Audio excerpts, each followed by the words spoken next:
gagawin natin ngayon guys ay magdi-DIY po tayo kung pakinabangan yung pinaglumaan na oil pump.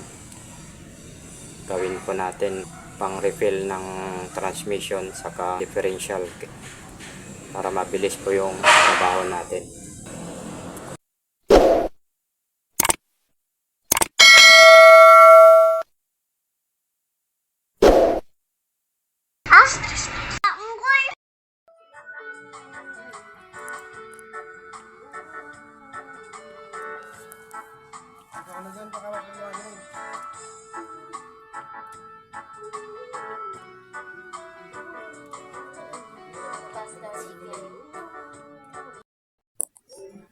Ito po yung gamit ng DIY natin na oil pump para mabilis yung pagkakarga ng gear oil.